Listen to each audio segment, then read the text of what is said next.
Graça e paz, amados, tudo bem? Hoje nós vamos estar dando continuidade à reflexão da palavra de Deus e o capítulo de hoje a ser explanado é o capítulo 7 do Evangelho de João. Esse capítulo 7 eu vou estar fazendo dois momentos de gravação, tá? Nesse primeiro momento eu vou estar explanando do versículo 1 ao 36 e no segundo vídeo nós vamos estar fazendo o comentário dos versículos 37 ao 53, tá certo? Esse capítulo tem 53 versículos e tem dois momentos especiais para a gente estar aqui fazendo comentários, tá?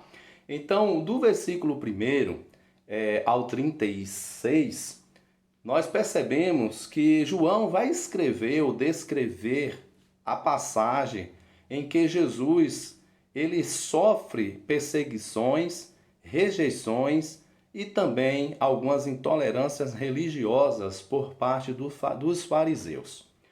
E quando a gente começa a aprofundar no estudo e na leitura desse texto, especificamente, nós vamos descobrir que ali Jesus ele foi rejeitado pelos seus próprios irmãos, ele foi perseguido pelos fariseus e foi também rejeitado por parte da maioria do povo, que não criam nele, que não criam na palavra de Deus.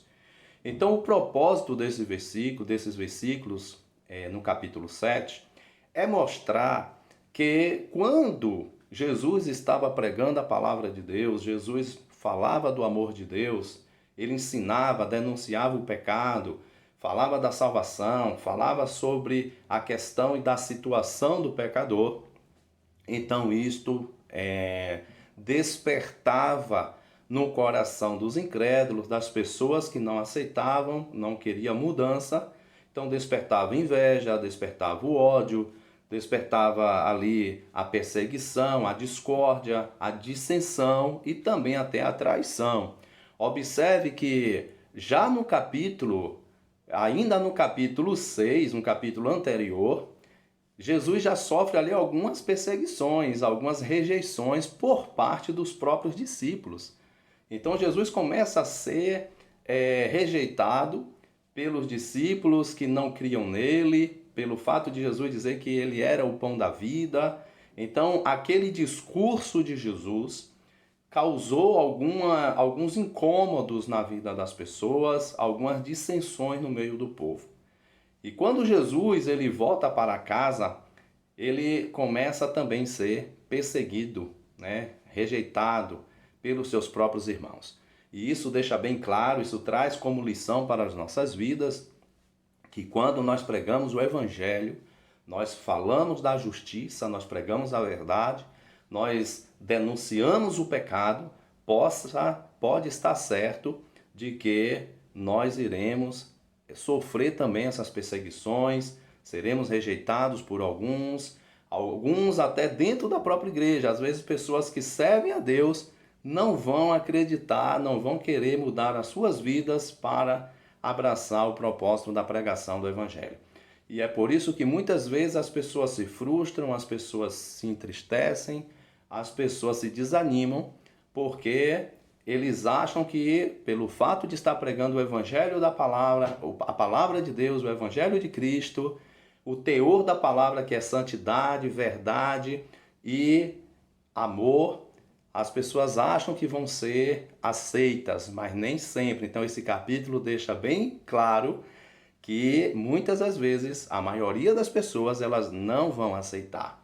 Às vezes você que prega o Evangelho, você vai ser perseguido, você vai ser rejeitado, e assim como Jesus foi. E o teor desse capítulo está no versículo 34 de João, quando Jesus diz assim, Jesus fala, vós me buscareis e não me achareis, e onde eu estou, vós não podeis vir. Por que Jesus disse isso? Porque só podem chegar até Cristo, só podemos ir a Cristo mediante a aceitação da palavra dele. Todos aqueles que rejeitam o Evangelho de Jesus tropeçarão na própria palavra. E é por isso que muitas pessoas às vezes se escandalizam, porque a palavra ela mostra como está a situação da humanidade, do coração do homem. E quando a palavra toca no coração das pessoas, que as pessoas não se decidem, não permitem mudança nas suas vidas, elas vão rejeitar o evangelho. Elas vão descrer na palavra de Deus. Então, o propósito maior desse capítulo é revelar que quando pregamos a verdade e a justiça, nós somos alvo de perseguição, de rejeição por aqueles que não creem. Então, amados, quando você estiver lendo esse capítulo, você vai compreender que Jesus também sofreu perseguição, mas uma coisa que chamou muita atenção é que Jesus não se desviou do propósito, se manteve firme ao Senhor, entregou a sua vida nas mãos de Deus e fez a vontade do Senhor. E é isso que nós devemos, nós pregadores, devemos fazer. É não sairmos da vontade nem do centro dos propósitos e dos planos de Deus. Que Deus nos abençoe, que Deus nos guarde e que nos dê uma maravilhosa semana na presença dEle, em nome de Jesus. Fique na paz.